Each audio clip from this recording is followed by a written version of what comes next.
Hi, I'm Dr. Randy Kertz, and you're watching ForBassPlayersOnly.com. Hi everyone, John Liebman here. You're watching ForBassPlayersOnly.com. Coming to you today from the Lace Music Products booth at the 2016 Summer NAMM Show in Nashville, Tennessee.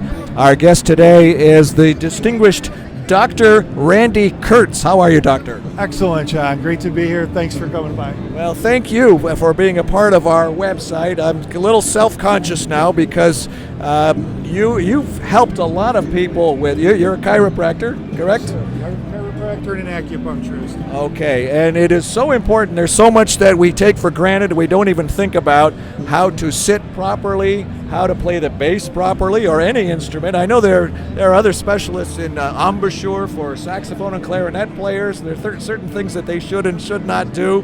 But for us bass players, there's a lot that we need to know.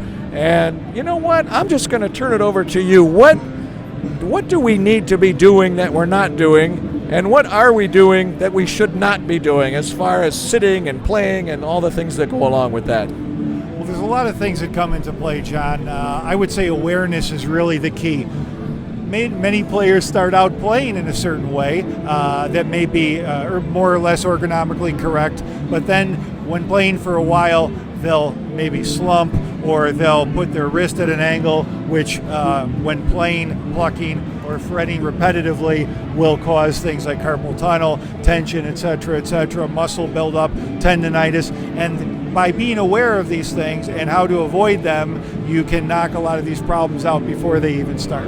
So that's what I would say would be the number one thing, would be awareness. If only someone had written a book that explains all that. Do you know of anything like that, Doctor? Funnily enough, I do. I have written a book, that very same book. It's called The Bassist Guide to Injury Management, Prevention, and Better Health.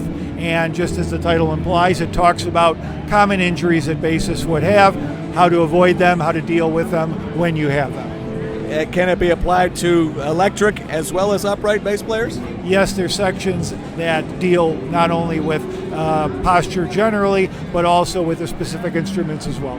I remember I'll call it a trick that a bass player showed me many years ago. Peter Dominguez down at the University of Miami. He says, I had a couple of wooden stools, kind of like these, yes, and I cut the legs shorter so I could have both feet flat on the floor when I played the bass, instead of having one of them up here and one of them down there. And that seemed to work very well for me because I have had some back problems. Does that resonate with anything that's in your book or anything that you would espouse or agree with or at least accept? Well, I would say that cutting the rungs of the stool down and the legs of the stool down so your feet are flat on the floor is actually not a bad idea. Most stools are not made for musicians, and the ones that are at the gigs certainly are not made for musicians. So that's actually a good tip. So thank you, Peter. What are you holding there, Randy? What I have here is the Lace Helix bass, and the special feature about this bass is something that most bassists would take a look at and put it back on the rack. If you look down the neck, you'll see that what looks like a warp is actually there by design. There's a radius built in to the neck, which starts at the top and then goes down to become the regular radius of a regular bass neck. And what that does is that enables you to play in the first couple of positions instead of bending your wrist at an angle, which would cause perhaps repetitive stress type injuries, carpal tunnel and the like. This allows you to go and naturally place your hand there, and your wrist is not at such an angle where you would have it cramping up or putting it in a position where you would get those problems.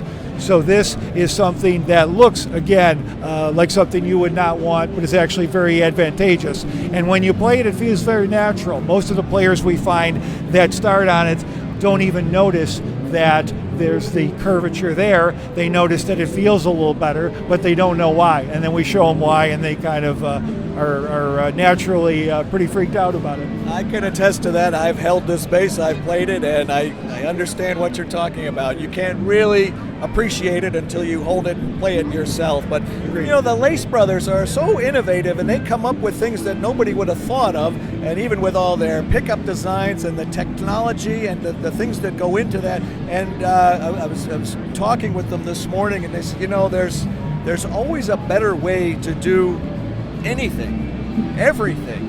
And they take that kind of thinking there into other things that you wouldn't expect, like dialysis equipment and some medical things. That's right. So really quite a family. The legacy that their father left them and what they did with it is really nothing short of incredible and amazing. Sure. When I was growing up, all the magazines that I would look at for all my guitar heroes, etc., every Strat had lace pickups on them, and you noticed that, and that was the latest invention of the time, and it's carried through to this day. And as you said, very innovative, and they keep the tradition going with this product, which I'm very pleased to be a part of. Well, when a brand lasts for almost 40 years, they must be doing something right. Agreed. Now you've got another pretty cool project. The book came out at least a few years ago. I know that's been out for a while, right? That's correct. But you have a new recording that you were telling me about. Why don't you tell these folks about it? Well, I've just come up with a recording which is electronic right now, and it's called Basscapes. And what it is, as the name would imply, it's a soundscape with a bass-centric theme over it.